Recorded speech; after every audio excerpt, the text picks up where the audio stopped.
The preseason is finally over, and we are now a week away from football. It's insane to say this. It's so weird after such a long offseason to think football is finally back, but it is. We get to watch in just a week the Eagles absolutely beat down on the Cowboys because the Cowboys are apparently the most incompetent organization in all of sports.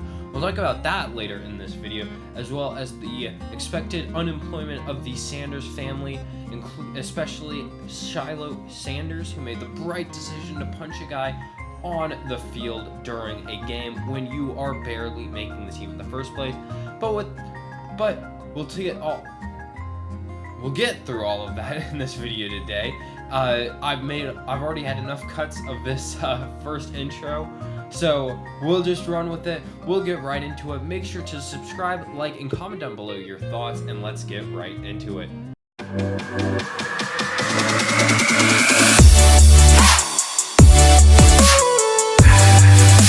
Hello and welcome into the backfield. I'm your host Connor Schaff, and today we will be recapping the preseason, all the offseason moves that have happened in between. We have an exciting show planned for today, where we will be recapping my studs and duds predictions from the preseason recap. For those of you who don't know, that's where I pick a stud player and a stud team who I think is going to do well during the game week, or in this situation, the preseason as a whole, and a player and a team that I think is going to be a dud or do poorly during the preseason. And I definitely made some interesting picks. I got a couple right, I got a couple wrong, and we'll talk about that later. Then I'll talk about the players that actually were studs and duds during the preseason, as well as the teams. And we will also talk about some of the offseason moves and some of the positional battles. So why don't we go ahead and get right into it. But before we do, I do just want to mention something quickly here about the plans for this kind of content that I'd like to do. My plan eventually for this is to make it into a live stream. I want to grow the channel a little bit before doing that, but if you support this form of content, make sure to leave a like, make sure to comment, interact with the video in any way you can.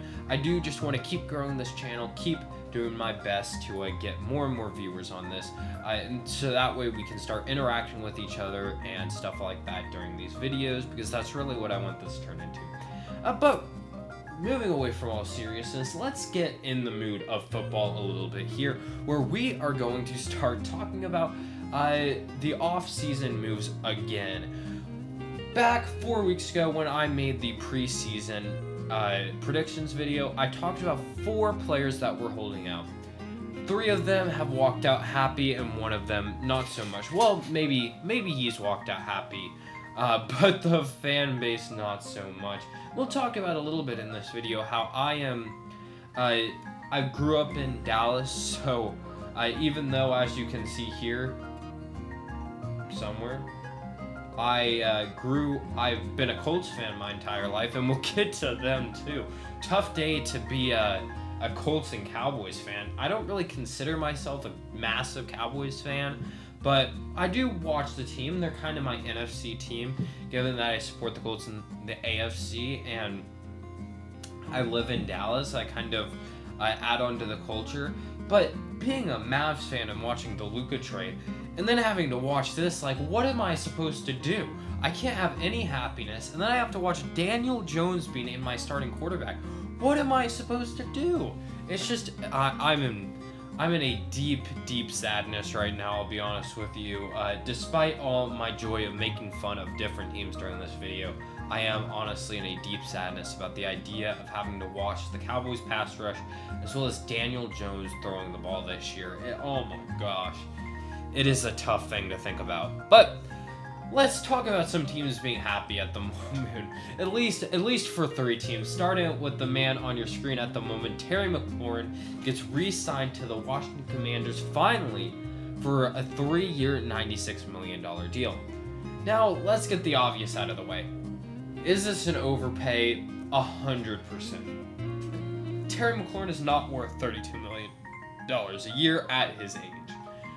With that being said, do I fault them for doing it? In no way, shape, or form.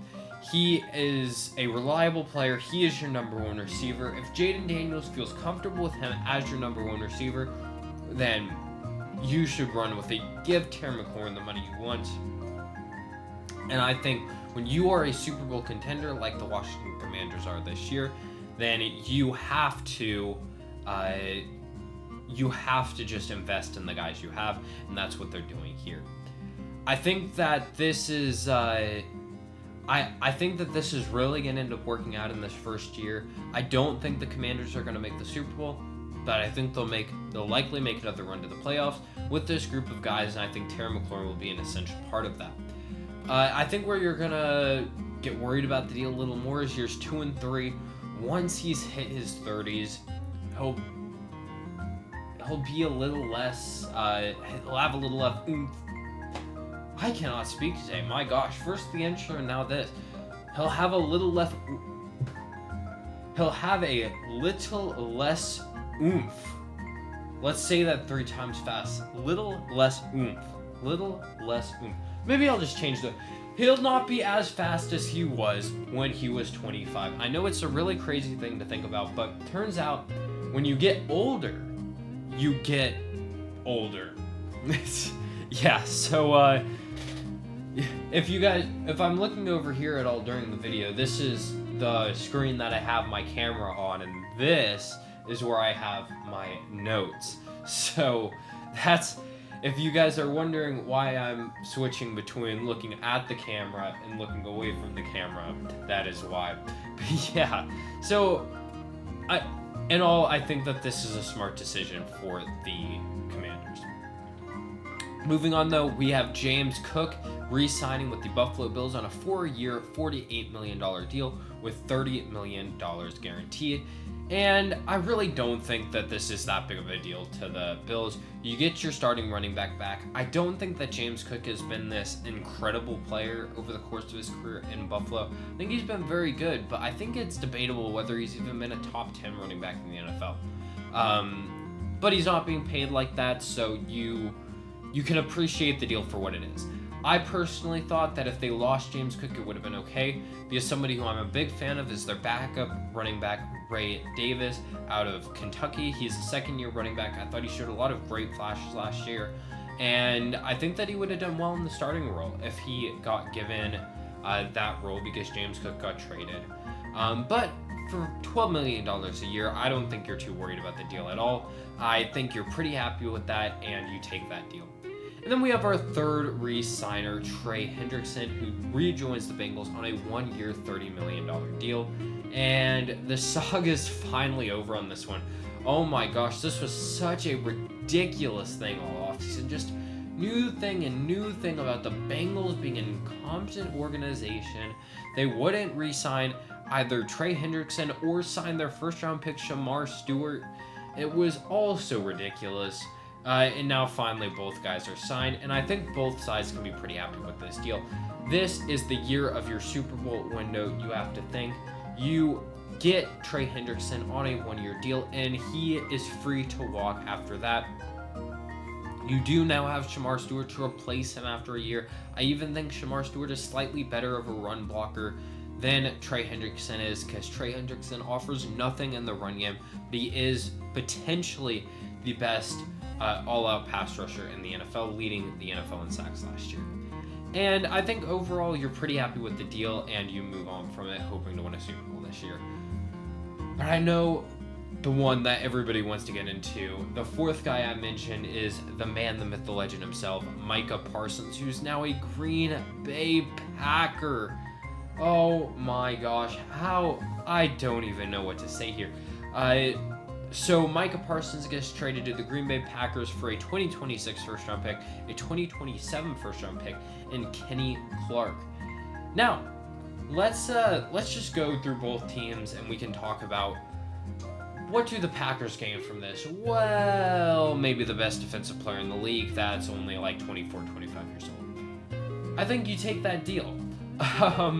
Yeah, so the Packers go from being a fringe playoff team to an easy playoff team. They'll be competing with the Lions for the NFC North this year, for sure now, and I think that the Packers walk out of this very happy.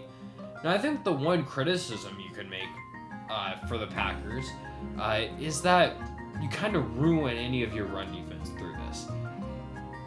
The argument is, who on the face of this earth cares? You have Micah Parsons. But Kenny Clark really is one of the best, if not the best, run stopper in the NFL. I think there are a couple guys up there with him. The likes of Grover Stewart, the likes of, trying to think of just Jonathan Allen, just your pure nose tackle. Kind of your Ndamukong Suh. Well, obviously you have like your Vita Vea-esque player.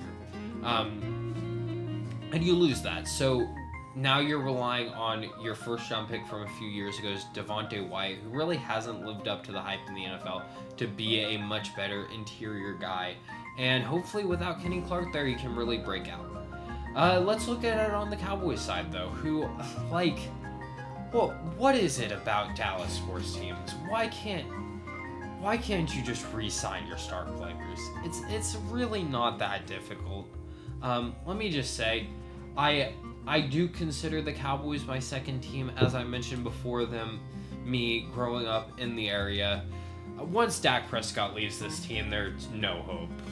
I'm not supporting this team anymore. Dak Prescott, I really love him as a person.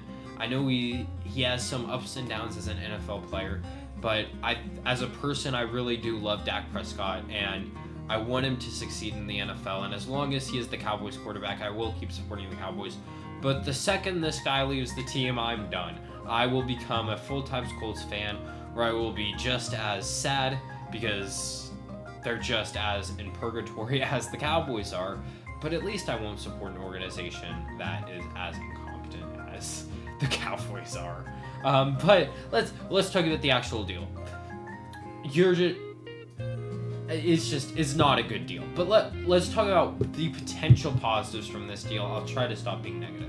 I am very high on Donovan Ezraku as a pass rusher. I think he will end up being the starting edge rusher this year in place of Mike Parsons, and I think that he has the potential to really, really break out.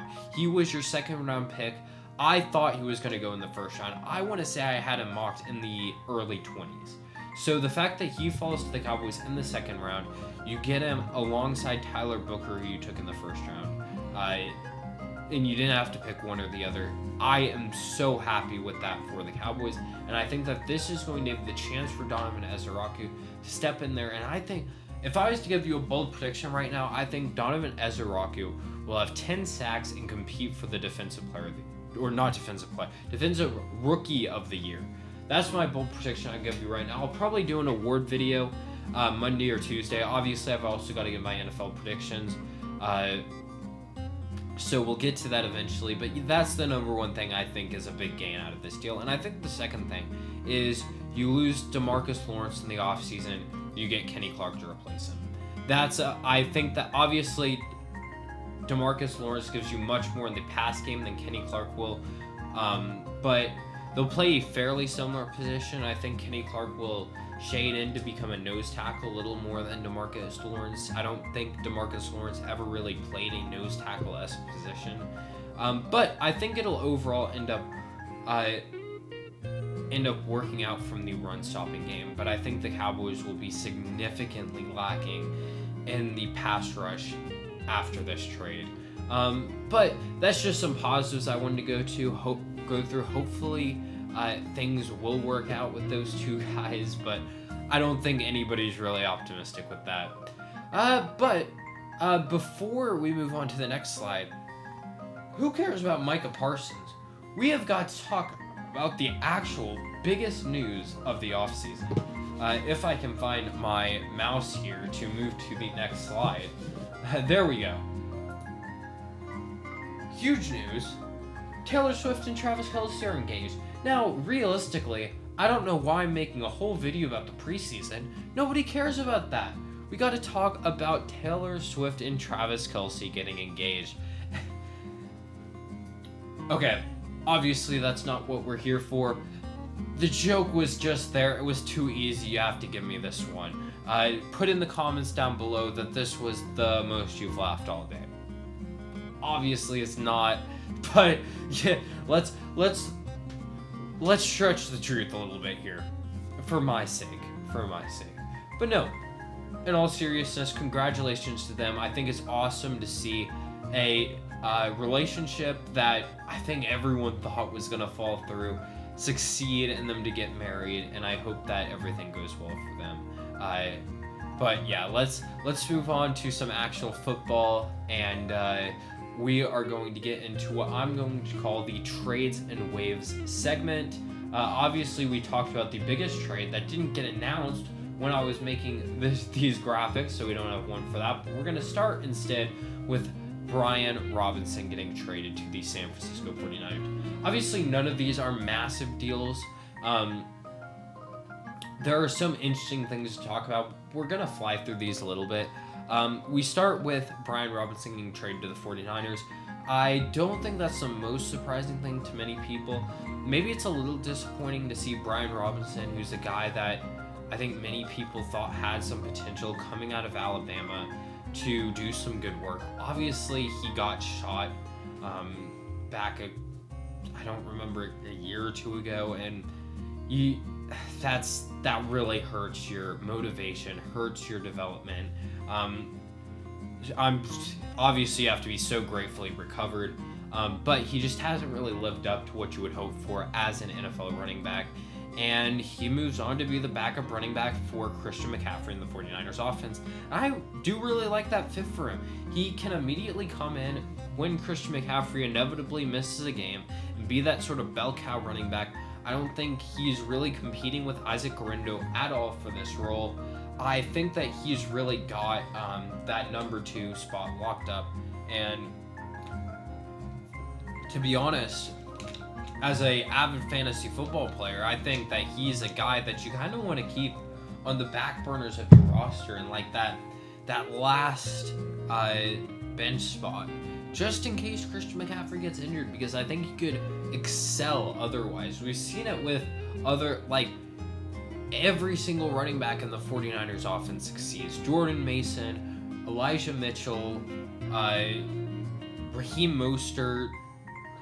Trying to remember, those are probably the big 3, but it's a can't miss thing to have to start the starting 49ers running back on your roster. So if Christian McCaffrey goes down, definitely want to get Brian Robinson in there. But talking about the Commanders side too, I think the very interesting thing here is that I think they're going all in on their 7th round draft pick out of Arizona, Ja'Cory Krosky-Merritt, JCM. Did I know who this guy was before the draft? No. Is this someone who scouts like 250 players before the draft, at least lightly? Yes. But honestly, I remember him playing at Arizona, but it's not like he had a bunch of jumpy plays. But then, probably 10 weeks ago, you start to hear murmurs about Ja'Cory Krosky-Merritt being the star of Washington Commanders training camp. And you start to think to yourself, okay, he's the 3rd string running back on this team, maybe even the 4th string running back. They have Brian Robinson, they have Austin Eckler, they have Chris Rodriguez. Where does JCM fit? Is he even going to make the roster? Then you hear a little more, and you think, okay, he's probably going to be ahead of Chris Rodriguez in the depth chart, so let's put a little bit of stock in him. Then probably a week before the preseason, you hear this guy is going to get a significant amount of touches in this offseason. So you start to think, okay, so maybe he rotates with Eckler. Eckler is old, but he's not going to be the starter. Then about a week and a half ago, you hear that the Commanders are done with Brian Robinson. He's out the door. And now I think to myself, what? It's all moving a little too fast here. Ja'Cory Krosky-Merritt, a 7th round pick out of Arizona, is about to be the starting running back for a team that might win the Super Bowl.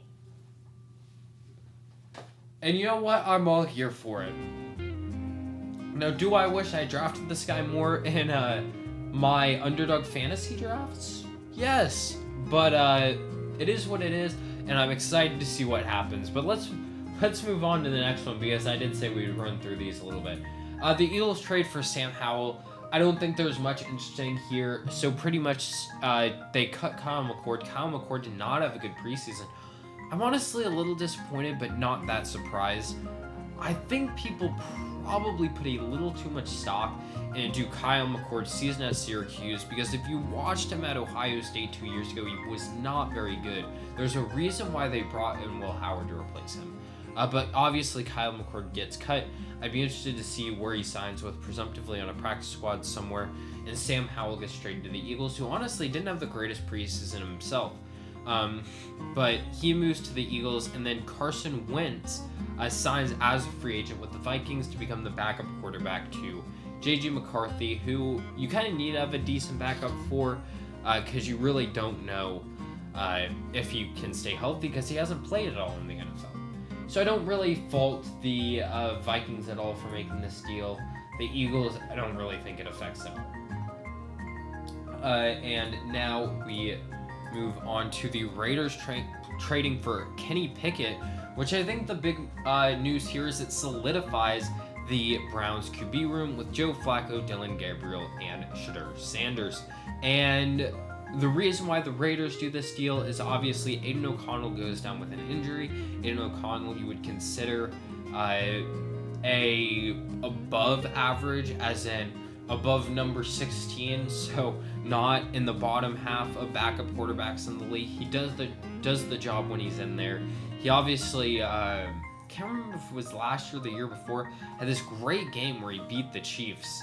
But yeah, he gets the job done, but obviously gets injured, so you have Kenny Pickett come in at your backup quarterback.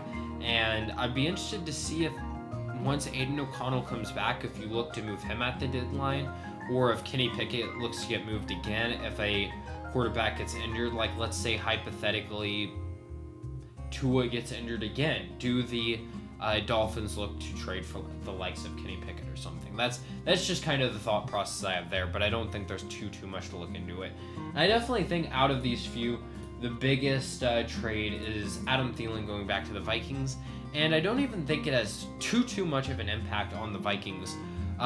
He'll play a bigger role in the first few weeks because obviously Jordan Addison is suspended, but realistically, he's at best your number 3 receiver. I think it's a little disappointing for Jalen Naylor, the third string receiver before, because I thought he did some good things down the stretch last season as their number 3 receiver, so I would have liked him to get the chance there, but maybe Adam Thielen won't take too much from that.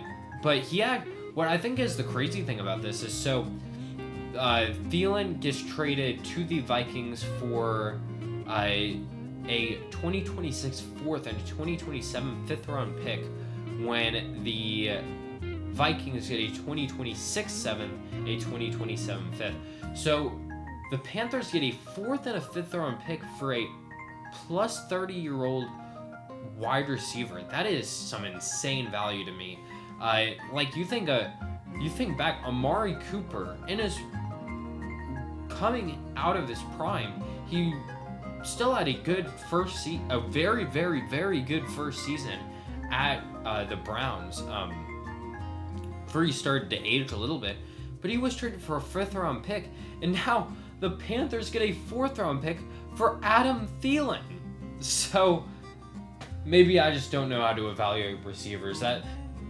That's a real possibility, but I don't get it. But good for the Panthers for getting a 4th round pick out of this deal.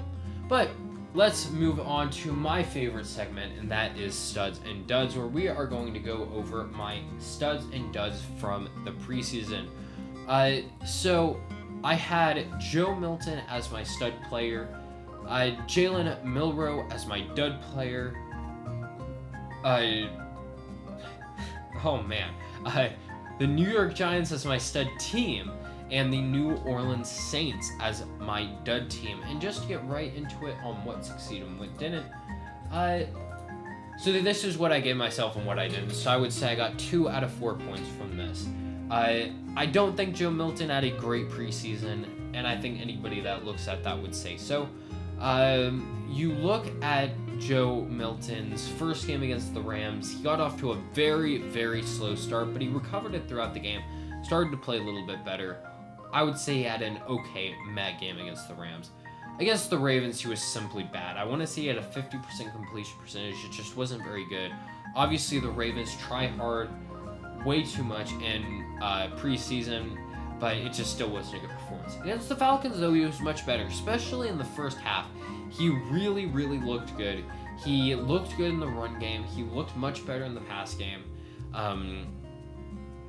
And I think the big criticism you can say over the course of this preseason is that he really struggled to start games. It really took him a while to come into his own throughout the games. So I'm not sure how much of a concern that's going to be if he has to come in for Dak Prescott during the year. But I definitely think it'll be interesting to see what he can do. Moving on to Jalen Milroe.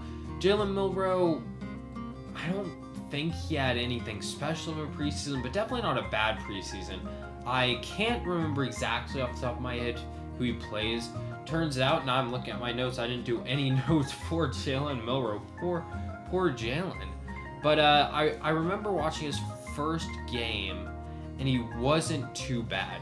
And I honestly couldn't tell you what he did in the second and third games, but I did look at his stats and realize that he definitely wasn't a dud player, especially in comparison to the player I have as the dud player who had an awful preseason.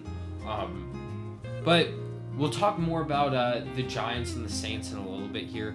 But realistically, the Giants, what you wanted to see is Jackson Dart have a good preseason, and boy did he. And then the Saints, what you wanted to see is one quarterback solidify himself as the starter, and boy did you not. So we'll talk about that more in a moment here, because I now want to give you my studs and duds based on already seeing what happened for this recap. We're going to start with the stud player. We'll talk about Jackson Dart now a little more.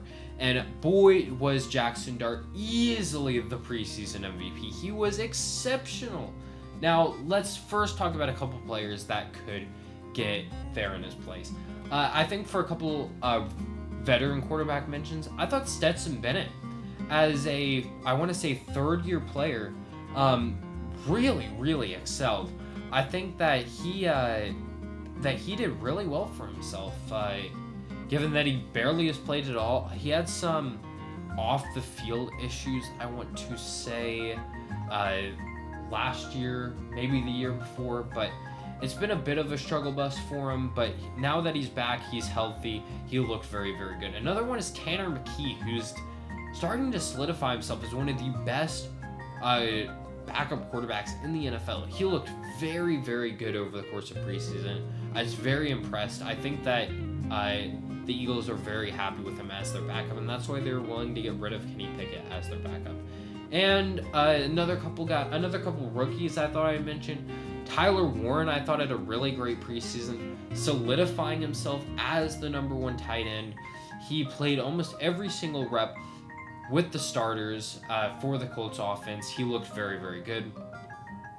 And as well, Travion Henderson, first touch of the ball as an NFL player, a 100-yard touchdown return on the first kick of the game.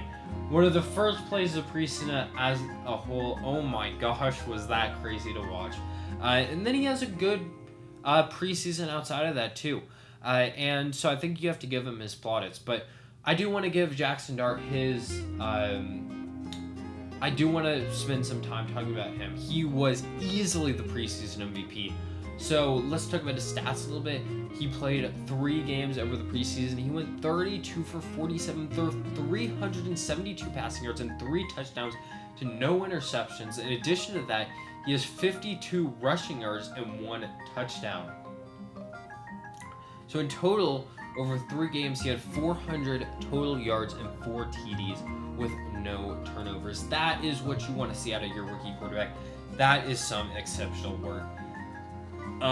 And if I'm the Giants right now, I would see, here's what, I have a very different view for what I would do starting an NFL season. Obviously, when you're Brian Dable, when you're Joe Shane, the GM of the Giants, you're desperate for wins, and that's why you bring in Russell Wilson. That's why you're going to start the season with him.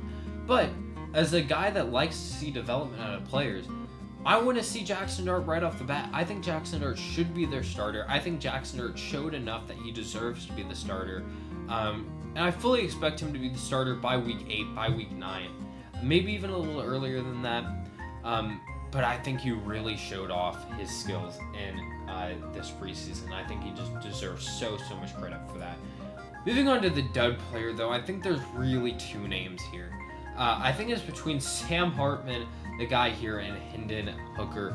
Now, Hendon Hooker was not good and ended up getting himself released by the Detroit Lions, which is so disappointing as someone that considers himself a Tennessee Volunteers football fan. I really loved watching Hendon Hooker in his year with Tennessee, and I thought he had some chances to become a locked-in backup this year, and he just didn't look good. He didn't look comfortable in the offense. It just wasn't good at all for him. And he gets himself released. We'll have to see if he gets picked up by somebody else, but it just wasn't good enough for him. And then Sam Hartman. Oh my gosh, did this guy have a bad preseason. Let me read you off these stats. He goes in preseason 25 for 46 for 207 passing yards, 0 touchdowns, and 4. Let me repeat that. 4 interceptions. You are trying to earn your spot on a Super Bowl contending roster, and you throw 0 Man, I'm getting too worked up over this. 0 touchdowns to 4 interceptions. That is some horrible work. And completely unsurprisingly, gets released. I don't think if you're the Washington Commanders, you're that concerned about it. You have Marcus Mariota as your backup. Obviously, if Jaden Daniels gets injured, you're screwed anyways. So, are you too worried about your third-string quarterback? No. But if you're Sam Hartman trying to earn your chance on an NFL roster, oh boy, did you crap the bed a little bit, because yeah, it just was not good at all. And then we'll go through our stud team and dud team pretty quickly, because I've decided to keep the same. For the stud team, no one really outside the Giants, I think, really showed something unbelievable in preseason. Obviously, you always have to give your plaudits to the Baltimore Ravens. They go 3-0 in preseason every year. Obviously, last year they didn't. I want to say they were 24-25 games unbeaten in preseason, which is the most uselessly ridiculous stat I've ever heard. And then they lose to the Commanders, I think. But they get back to their winning ways, go 3-0 in this preseason. The Giants also go 3-0, but they get to see their rookie quarterback doing well. And that's what you love to see so much. And we've already talked about Jackson Dart for quite a while, so that's really, your rookie quarterback did what he was supposed to do, and that is warranting of a stud team vote for me. And then we have the New Orleans Saints. They went 0-2-1 in preseason. Nobody really cares about the record, but realistically, what I think the problem is that obviously they named Spencer Rattler their starter. We'll talk about that a little more in a moment here, but you don't really get one guy standing out. Tyler Shuck didn't really play too well. He had a really bad interception one of the games. I can't remember exactly which one it was, but it wasn't good at all. He honestly, I didn't even feel like he gained that great valuable experience. I think he had 1 or 2 drives with the starting offense.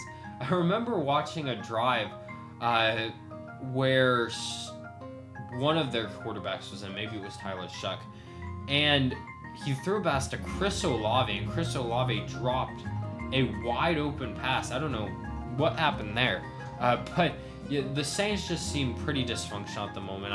I imagine they're going to be among, if not the worst team in the NFL this year. And going through the other 2 quarterbacks, Spencer Rattler looked decent, but he still had some issues. He took a really bad sack to fumble in one of the games that was going around highlighted.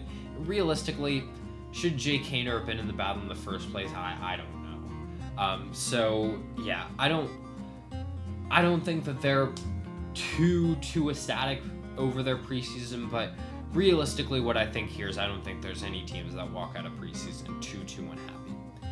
But let's get started with talking about the position battles, and we are going to talk about 3 teams finally deciding on their starting quarterback for the NFL. I think you can tell from this picture here who I think should be the starter for the Indianapolis Colts. So let's just get right into it.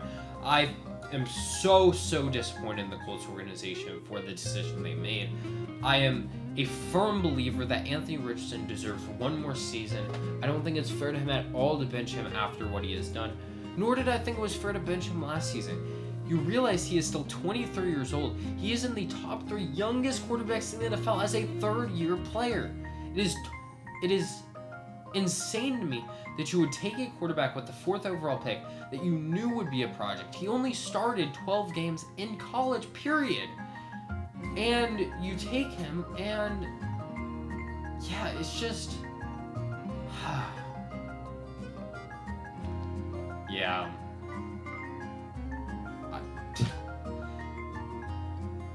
I posted this on Twitter when it happened. I'm really looking forward to the Colts going 7-10 or 8-9 once again, just like they have every single year. I think the people are probably underestimating the Colts just a little bit. We went 8-9 last year with maybe the worst defense in the NFL, and Joe Flacco was our starting quarterback. So we now have a insanely improved defense. The Colts signed Cam Bynum. The Colts signed Xavier Howard. The Colts just traded for Mekhi Blackman. They have options among options at the back. I think the Colts defense is going to surprise a lot of people this year. That being said, Daniel Jones doesn't give you any potential to take that next step. And that's what disappoints me, is I think Anthony Richardson can take that next step. We already know what Daniel Jones is. Maybe he can return to that 2022 form, but I'm not optimistic about it.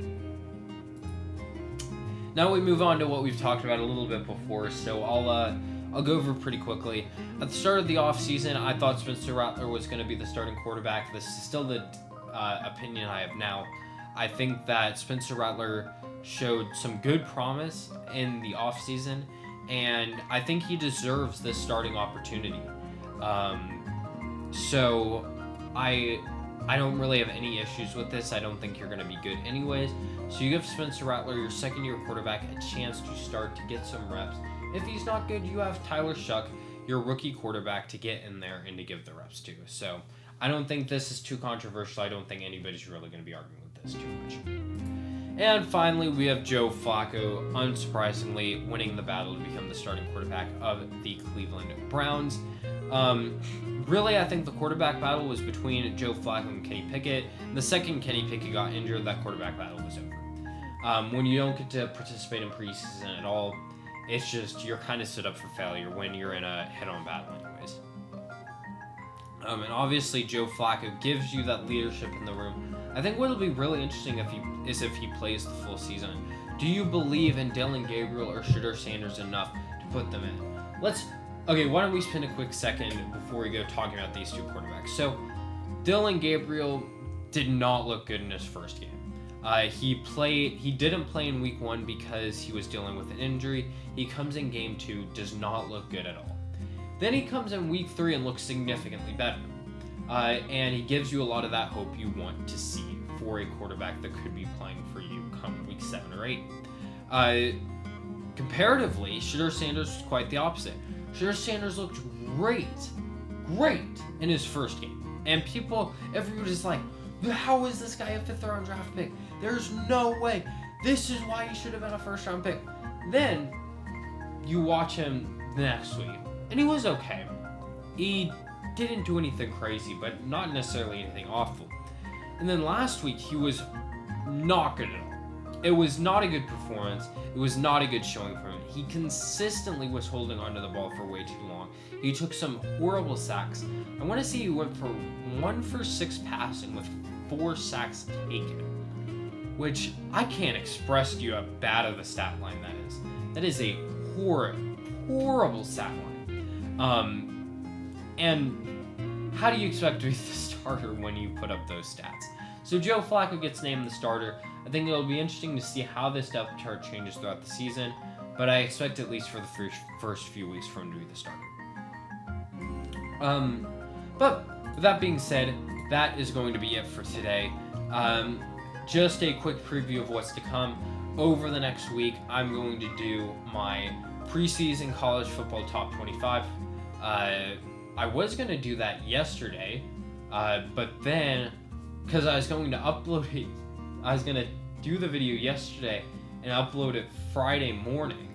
Now, I'm probably going to record that video after this and upload it tomorrow, because turns out Boise State's playing right now, and when I started recording, Boise State was losing. Let's see if they're... Oh my gosh. Yeah, so Boise State are losing 34-7, so I can confirm to you Boise State will not be in my top 25, nor does Boise State have any chance of making the college football playoffs. But with that being said, over the next week, I will be doing my NFL award predictions, my NFL season predictions, my NFL Week 1 preview in this format still, and I also plan to do a F1 video as well, so there will be so many uploads compared to what I've been doing, so make sure to stay tuned. I want to start uploading more consistently on this channel, so make sure to like, subscribe, and comment down below what you want to see. I'd love to keep interacting with you guys, but I really do appreciate you guys watching this video. Make sure to stay tuned in the future, and thank you guys for watching. Have a good one. Bye.